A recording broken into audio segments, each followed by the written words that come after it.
은혜를 입고 동행하다라는 제목으로 말씀 증거하도록 하겠습니다.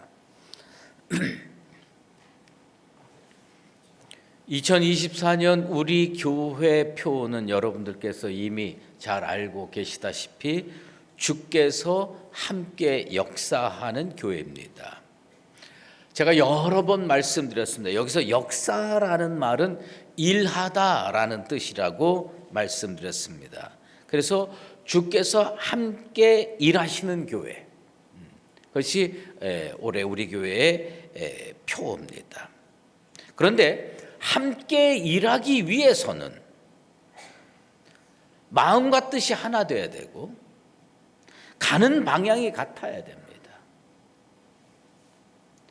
방향이 같은 것 같은데 뜻이 다르고 마음이 다르면 그 일의 열매가 하나님께 영광이 되지 못하고 물질적인 산물에 불과하고 별 의미가 없어질 가능성이 많습니다. 그래서 함께 일하는 거는 마음과 뜻이 하나가 되어서 함께 걸어가는 것, 이게 동반될 때 함께 일하기가 제대로 이루어지는 겁니다. 그래서 우리 수유제일교회는 2024년, 물론 앞으로도 영원히 그래야 되겠지만 2024년 우리 저와 모든 성도들이 마음과 뜻이 하나가 되어 함께 믿음의 동행이 이루어지게 되기를 주의 이름으로 축원합니다. 모든 동행이 뜻이 하나가 되고 마음이 하나가 돼서 아름답게 되면 얼마나 좋겠습니까? 그런데 성경을 읽어보면, 특별히 신약 성경을 읽어보면 동행은 동행이로되 잘못된 동행, 불행한 동행, 여러 경우가 나타납니다. 신약 성경에서 매우 불행하게 여겨지는 동행을 세 가지만 뽑아봤습니다. 첫 번째로는 동행하고 있지 않은데 동행하고 있다고 착각하는 경우입니다. 예수님께서 12살 되었을 때 온 가족이 유월절 지내기 위해서 예루살렘으로 함께 갔습니다. 그리고 절기가 끝나자 집으로 돌아가고 있었습니다. 요셉과 마리아는 무슨 생각을 했냐면 같이 오고 있겠지, 함께 가고 있겠지, 이렇게 생각을 했습니다. 그런데 하루길 다 가고 나서 아이고 예수님이 없네, 이렇게 된 겁니다. 그래가지고 수소문하는 겁니다. 물어 다 찾아가지고 다시 예루살렘까지 되돌아갔습니다. 그래서 언제 찾았느냐? 사흘 후에 찾은 겁니다. 그러니까 12살짜리 소년 예수님이 예루살렘에서 사흘을 혼자 지낸 거예요. 이 모든 사단이 왜 일어났느냐? 동행하지 않고 있는데 동행한다고 생각을 하기 때문에 이루어진 일입니다.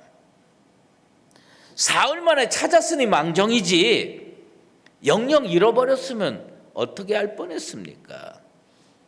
그런데 이게 사흘의 문제가 아니고요, 평생 교회 다니고 평생 예수 믿고 평생 주의 일을 했는데 마지막 때에 주님께서 이렇게 말씀하시면 그 말을 들은 사람은 얼마나 황당하겠습니까? 내가 너희를 도무지 알지 못하니 불법을 행하는 자들아 내게서 떠나가라. 자기는 예수님과 동행한다고 생각했어요. 자기는 예수님 잘 믿는다고 생각했어요. 그랬는데 마지막 심판대에서 나는 너를 도무지 알지 못한다. 이거처럼 황당하고 큰 시험이 어디 있겠습니까? 믿음 생활 중에 우리가 꼭 점검해야 될 게 있습니다. 그것이 뭐냐? 예수님은 나와 동행하고 계시는가? 아니, 내가 예수님과 동행하고 있는가? 여러분, 예수님과 동행하는 인생 꼭 되기를 주의 이름으로 축원합니다. 이게 중요한 거거든요. 나 예수 잘 믿고 있겠거니, 예수님은 나와 함께 가고 있겠거니, 아니 내가 예수님 잘 따라가고 있겠거니, 그러다가 난 너를 도무지 알지 못한다, 이러면 이건 안 되는 겁니다. 여러분, 제가 지난주에도 말씀드렸나요? 재앙이라고 하는 의미의 영어가 있습니다. 디제스터라는 단어를 쓰죠.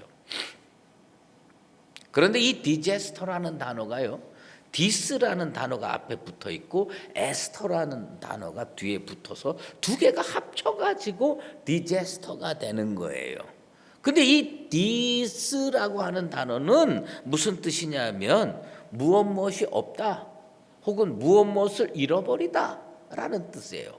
그 다음에 에스터라는 단어는 별이라는 거예요. 스타, 별이라는 뜻이에요. 그러니까 재앙이 뭐냐? 별을 잃어버리는 게 재앙이라는 거예요. 그러면 별을 잃어버리는 것의 의미가 뭐냐?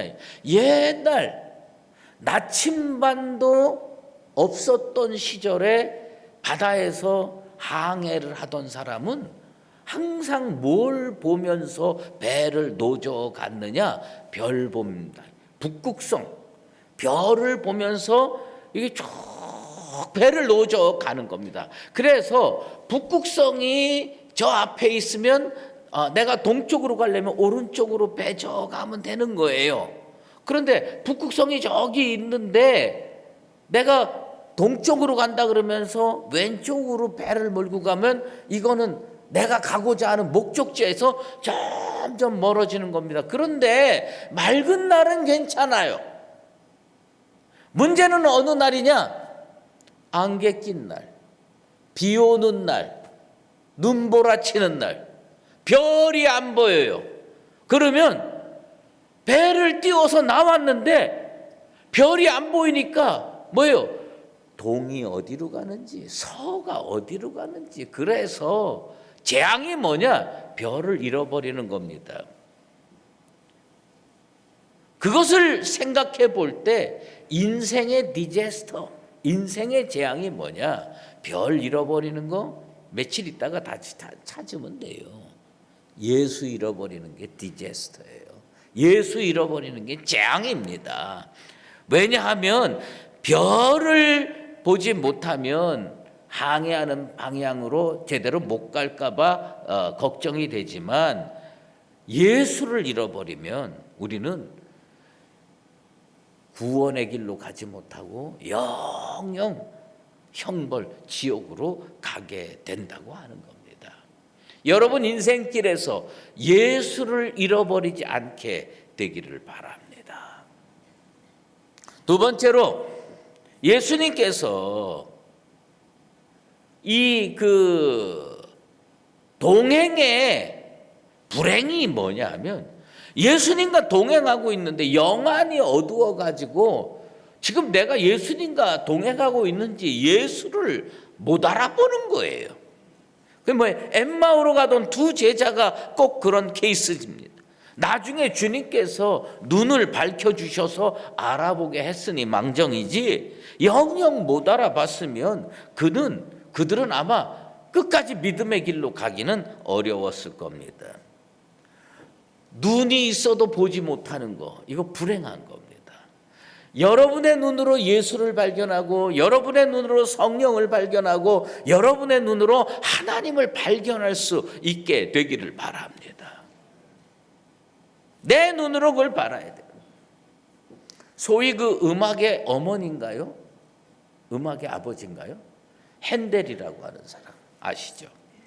그런데 핸델이 젊었을 때 자기 동네에 살고 있는 이발사 딸을 좋아했대요. 이발사 딸을 좋아했대요. 그래서 이 핸델이 이 이발사 딸과 결혼하고 싶어서 환심을 사고 싶어서 뭘 했냐면 오라토리오 메시아 악보 쫙 해가지고 그것을 이제 뭐 한 번 더 베꼈겠죠. 쫙 해서 이거 내가 작곡한 거다. 그래서 악보 한 부를 그 이발사 딸한테 선물로 줬대요. 근데 그 다음에 보니까 이발사 딸이 이 오라토리오 악보 가지고 쓰레받기로 사용하는 거예요. 쓰레받기로. 아니 진짜 뭐 우리 부활절에 할렐루야 부르는 그 악보를, 그 귀한 악보를 막 지금까지 그거 가지고 있었으면 그 사람들은 억만장자 됐을 거야. 근데 이거를 뭐래요? 쓰레받기로 써요. 이게 뭐냐? 눈이 있으되 보지 못하는 겁니다. 결국은 핸델은 난 이 여자가 아니다. 그리고 그 여자를 떠난 겁니다. 여러분, 동행할 수 없음을 느끼고 떠나게 되는 겁니다.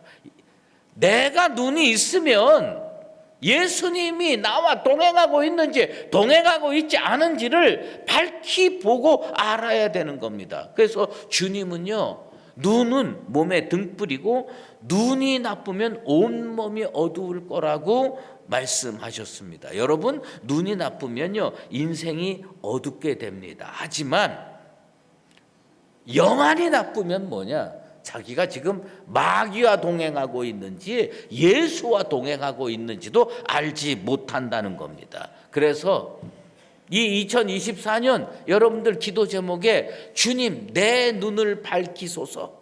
그래서 주님과 동행하고 있는 것을 확실히 알아볼 수 있는 믿음의 사람들 되기를 바랍니다.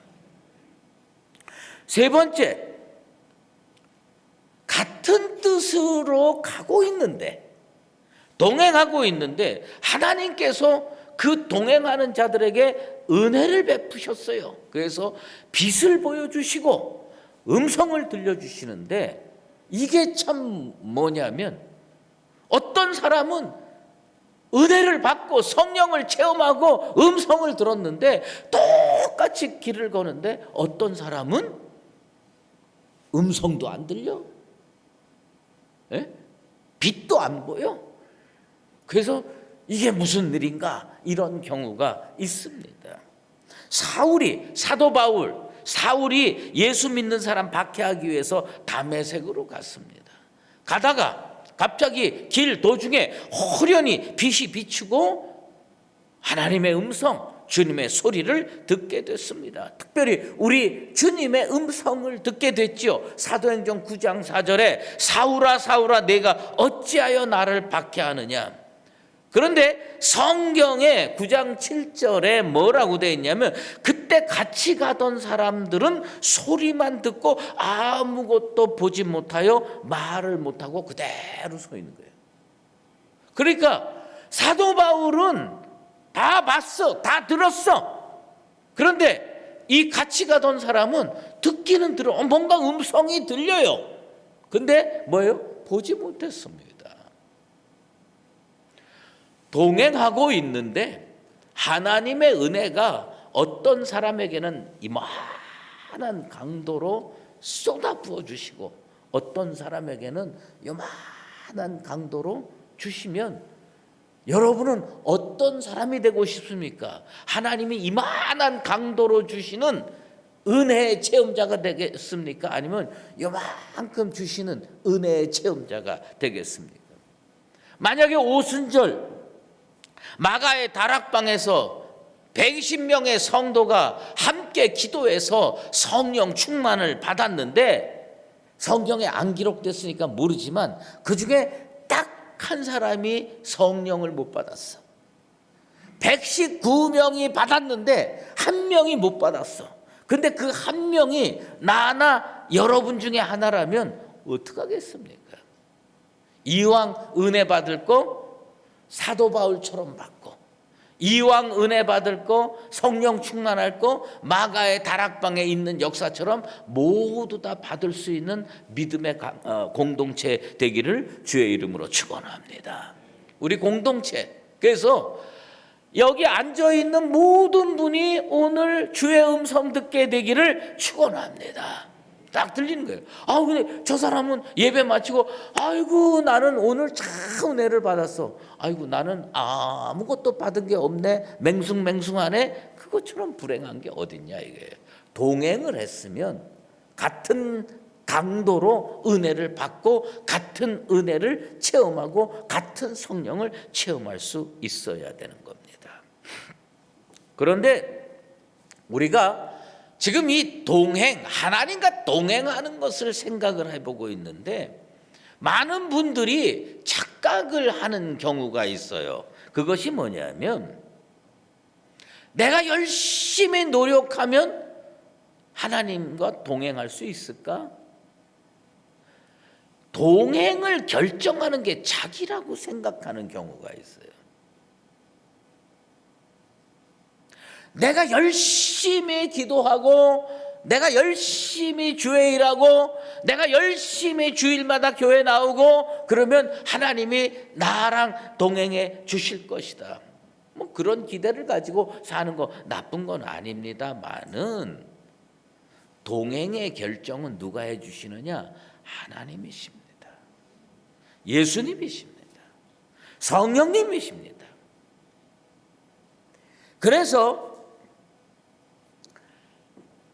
모세가 창세기를 영감을 받아서 기록할 때 동행이라고 하는 것을 어떤 식으로 연결을 했느냐 하면 창세기 6장 8절에서 9절에 필요한 부분만 제가 봉독해 드릴게요. 그러나 노아는 여호와께 은혜를 입었더라. 그는 하나님과 동행하였으며 이렇게 돼 있어요. 노아는 하나님께 여호와께 은혜를 입었더라. 하나님 동행했대. 그러니까 뭐냐면 여기에 동행의 선결 조건이 있다는 거예요. 동행의 선결 조건이 뭐냐면 여호와께 은혜를 입은 사람이 여호와와 동행을 할 수가 있고 예수님께 은혜를 입은 사람이 예수님과 동행을 할 수가 있다는 겁니다. 그런데 제가 말씀드렸어요. 모세가 오경을 기록할 때 기록을 했습니다. 근데 이 단어가, 이 표현이 무척 중요합니다. 출애굽기 34장 9절에 모세가 여호와 하나님께 엎드려 간구하는 장면이 나옵니다. 그런데 그 말씀 잘 들어보십시오. 이거 어디서 들은 말씀 같아요. 출애굽기 34장 9절에 주여 내가 주께 은총을 입었거든 원하건대 주는 우리와 동행하옵소서. 조금 전에 창세기 6장 8절에서 9절 노아는 여호와께 은혜를 입었더라 하나님과 동행하였더라 이 표현과 출애굽기 34장 9절 내가 주께 은총을 입었거든 원하건대 주는 우리와 동행하옵소서. 이 두 말씀은 다 모세가 기록한 겁니다. 그런데 여기에 공통점이 있습니다. 그것이 뭐냐? 은혜를 입었거든, 은총을 입었거든 동행한다는 겁니다.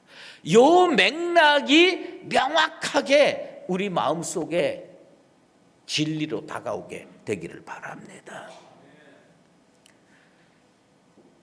모세가요 첫 번째 십계명을 받을 때였습니다. 시내산에 올라가서 하나님과 교제 나누면서 40일을 있었습니다. 그러니까 밑에서 아론과 이스라엘 백성들이 기다려도 안 내려오는 거예요. 그래가지고 뭐예요? 금붙이 은붙이 모아가지고 아론한테 해서 그래가지고 불 속에다 탁 집어넣었더니 금송아지가 턱 튀어나왔다고 얘기해요. 그럴 리가 있습니까? 자기네들이 다 만들었겠죠. 그런데 모세가 내려오다가 그걸 보고 그 다음에 십계명을 집어던집니다. 다 깨뜨렸습니다. 그리고 이 광경을 하나님께서 다 보셨습니다. 그리고 다 보신 후에 하나님께서요 놀라운 선언을 합니다. 모세한테 놀라운 선언을 하는데 그게 출애굽기 33장 3절에 이렇게 선언합니다. 나는 너희와 함께 올라가지 않겠노라. 하나님의 선언이에요. 이건 뭐냐면 동행 거부예요. 이렇게 기다리지 못하고 이렇게 우상 숭배하고 이렇게 하나님을 믿지 않는 이런 무리들하고 나는 적과 꿀이 흐르는 가나안 땅으로 함께 올라가지 않겠다. 동행하지 않겠다. 하나님께서 동행 거부를 선포하십니다. 그러자 모세가 하나님 앞에 엎드려 경배하면서 간구하는 겁니다. 그 간구가 뭡니까? 은총을 입었으면 우리와 동행해 주시옵소서. 은총을. 그런데요, 그 33장 34절에 여러분 오늘 집에 가셔서 성경을요 유심히 읽어보십시오. 모세가 왜 이런 표현을 이렇게 많이 썼을까? 한 번도 눈여겨보지 않았는데 다시 집에 가서 출애굽기 33장 34장 여기에 모세가 반복적으로 계속 사용하는 표현이 있습니다. 12절에 은총을 입었다. 13절에 은총을 입었사오면, 그 다음에 14절에 은총을 입게 하시며, 16절에 은총을 입은 줄, 17절에 은총을 입었고, 그리고 출애굽기 34장 9절에 은총을 입었거든 동행하옵소서. 모세가요 계속 반복적으로 하나님과 대화하고 교제하면서 무슨 말을 하고 있느냐? 은총을 입었거든. 은총을 입으면 은총을 입을 때 동행할 수 있다는 겁니다. 우리는요 주님과 내가 마음만 먹으면 언제든지 동행할 수 있다고 착각을 합니다. 아니에요. 동행의 선결 조건, 동행의 전제 조건, 하나님의 은총을 입어야 하는 줄로 믿습니다. 난 우리 교회 성도들이 하나님의 은총을 입은 교회, 하나님의 은총을 입은 성도가 되기를 주의 이름으로 축원합니다. 은총을 입으면 동행할 수 있어요. 전능하신 하나님과 동행할 수 있어요. 만왕의 왕 우리 주 예수 그리스도와 동행할 수 있어요. 뭘 해야 되느냐? 은총을 입어야 되는 겁니다. 은혜를 입는 것, 은총을 입는 것, 이건 동행과 너무나도 밀접한 관계가 있다. 그래서 노아는 어떻게 주님과 동행하게 됐느냐? 은혜를 입고 동행했습니다. 모세는 하나님께 무릎 꿇고 엎드려 경배하면서 내가 주께 은혜를 입었거든 주여 우리와 동행하옵소서 간구하는 겁니다. 여기에서 은혜를 입다라는 말의 의미를 정확하게 알아야 돼요. 우리는 은혜를 입는 게 도대체 뭐냐? 옷이어서 턱 입는 거냐? 아니면 뭔가 이렇게 턱 주는 거냐? 노아가 살던 시대는 세상에 죄악이 가득 차 있었던 시대입니다. 그래서 사람들이요 마음으로 항상 계획을 하는데 이 계획이 항상 악했습니다. 항상 악했습니다. 그래서 하나님께서요 사람을 지으셨음을 한탄하시고 지면에서 쓸어버리기로 작정하셨습니다. 그 세상을 물로 심판하려고 작정했습니다. 그런데 세상으로 물로 심판하기로 작정하셨는데 하나님께서요 한 사람 오님은 한 사람 살리기로 작정하셨어요. 그게 노아예요. 노아 덕분에 그 일가족에서 8명이 살아나게 되었습니다. 그런데 오늘 그 읽은 8절 말씀에 그러나 노아는 여호와께 은혜를 입었더라라는 말씀에 히브리어 본문이 왜 노아의 마차 헨 벤의 예호와, 뭐 이거 중요한 거 아니에요. 근데 제가 말씀드리고 싶은 게 있습니다. 두 단어입니다. 마차라는 단어와 벤이라는 단어가 거기 들어가 있습니다. 마차는 떠그덕떠그덕 타고 다니는 마차가 아니고요, 발견하다란 뜻이에요. 발견하다. 벤에는 뭐냐면 눈에서, 벤의 예호와 그러면 하나님의 눈에서. 그러니까 뭐냐면요, 노아가 여호와의 은혜를 입었던 것은 딱 한마디로 얘기를 하면 세상 사람들이 바라보는 것을 바라본 게 아니라 전혀 다른 것을 바라봤다는 거예요. 그 사람이 왜 은혜를 입었나?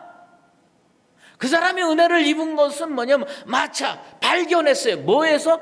여호와의 눈에서 은혜를 발견했다는 거예요.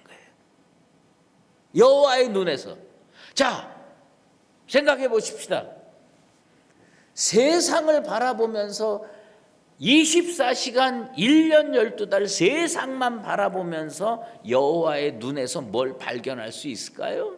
발견 못합니다.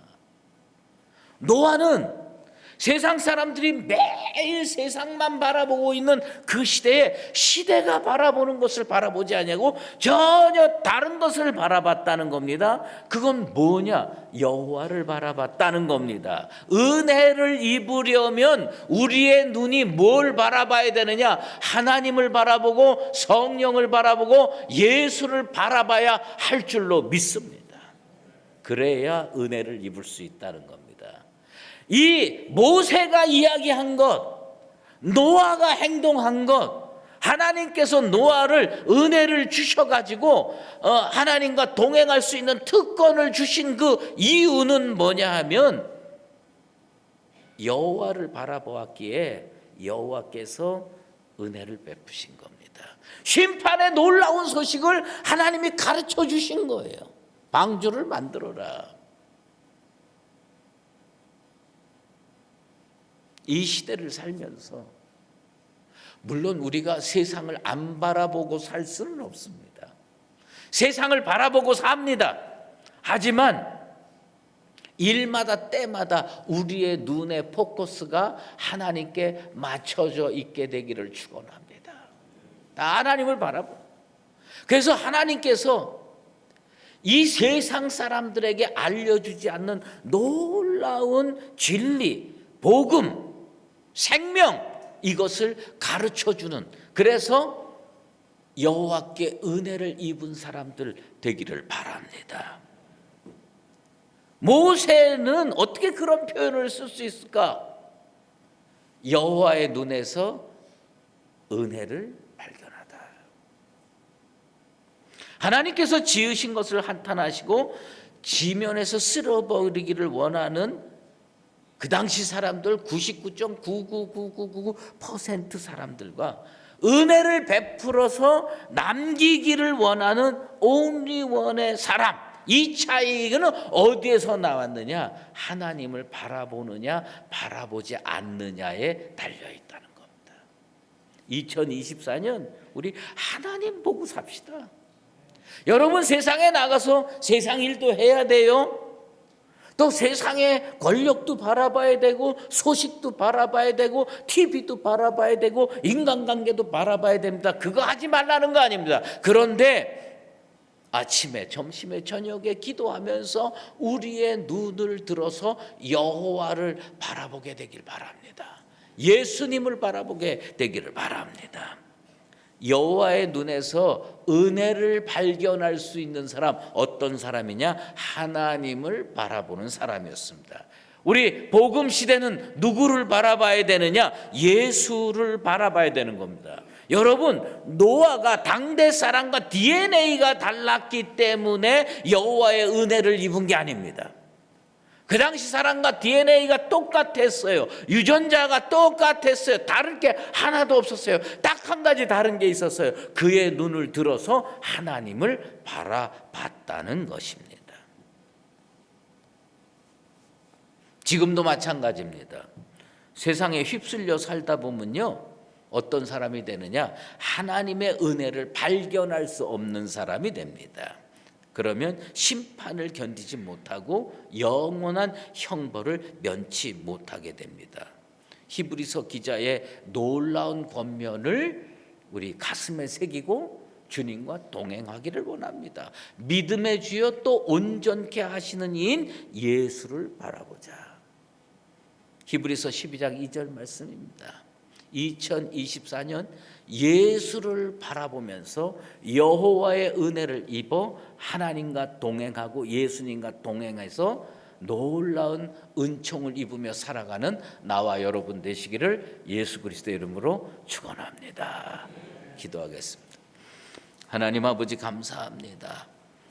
오늘 은혜를 입고 하나님과 동행하는 그 믿음의 역사에 대해서 살펴봤습니다. 내가 하나님과 동행하고 싶다고 동행할 수 있는 게 아닙니다. 하나님께서 열어주셔야 됩니다. 하나님께서 베풀어 주셔야 됩니다. 그런데 내가 할 수 있는 게 딱 한 가지 있습니다. 내 눈을 들어 여호와를 바라보게 하여 주시옵소서. 내 눈을 들어 삼위일체 하나님을 바라보며 살게 도와 주시옵소서. 그리하여서 노아가 여호와의 은혜를 입고 하나님과 동행했던 것처럼 모세가 엎드려 간구해서 여호와의 은혜를 입었으면 우리와 동행하옵소서라고 말했던 것처럼 우리 수의제일교회 모든 믿음의 권속들 우리 교회는 여호와의 은혜를 입어 예수님의 은혜를 입어 하나님과 예수님과 동행하는 믿음의 공동체요 성도들 되게 도와 주시옵소서. 2024년 내 눈을 들어 예수를 바라보는 거룩한 성도의 삶이 되게 하여 주시옵소서. 예수 그리스도의 이름으로 기도드리옵나이다.